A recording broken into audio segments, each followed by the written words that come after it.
மகனே, மகளே, சற்றே கவனி. எங்கே ஓடிக்கொண்டிருக்கிறாய்? களைத்துப்போய் ஏன் அமர்ந்திருக்கிறாய்? சுற்றி இருப்பவர்களின் சொற்கள் உன்னை சுடுகிறதா?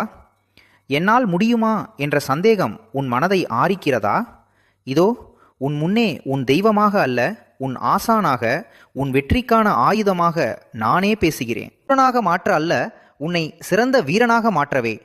உன் உழைப்பு எனும் வேலை கையில் எடு, கவலைகளை கிழித்தெறி. 2. நான் ஏன் மயில் மீது அமர்ந்திருக்கிறேன்? மயில் அழகானது மட்டுமல்ல, அது பாம்பை அடக்கக்கூடியது. உன் மனதில் இருக்கும் பயம், சந்தேகம், பொறாமை எனும் பாம்புகளை நீ எப்போது அடக்கி ஆளுகிறாயோ அப்போதுதான் உன் வாழ்க்கை மயிலைப் போல அழகாக மாறும். யாமிருக்க பயமேன் என்று நான் சொன்னதன் பொருள் என்ன தெரியுமா?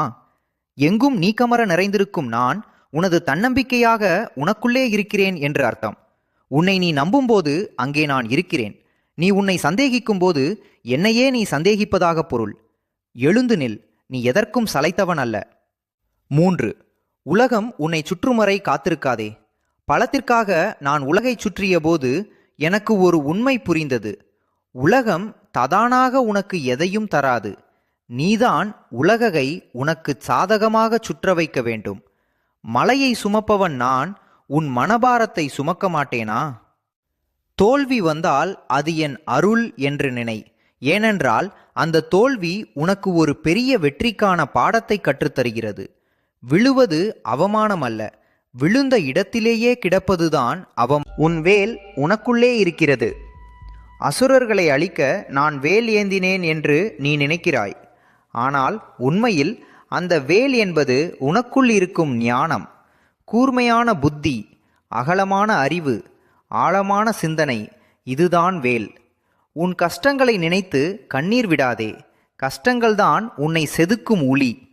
உளியின் அடிதாங்கும் கல்தான் சிலையாகிறது. உனக்கு வரும் தடைகள் அனைத்தும் அரும். யாமிருக்க பயமேன் என்று நான் சொன்னதன் பொருள் என்ன தெரியுமா? எங்கும் நீக்கமர நிறைந்திருக்கும் நான் உனது தன்னம்பிக்கையாக உனக்குள்ளே இருக்கிறேன் என்று அர்த்தம். உன்னை நீ நம்பும்போது அங்கே நான் இருக்கிறேன். நீ உன்னை சந்தேகிக்கும் போது என்னையே நீ சந்தேகிப்பதாக பொருள். எழுந்து நில், நீ எதற்கும் சளைத்தவன் அல்ல.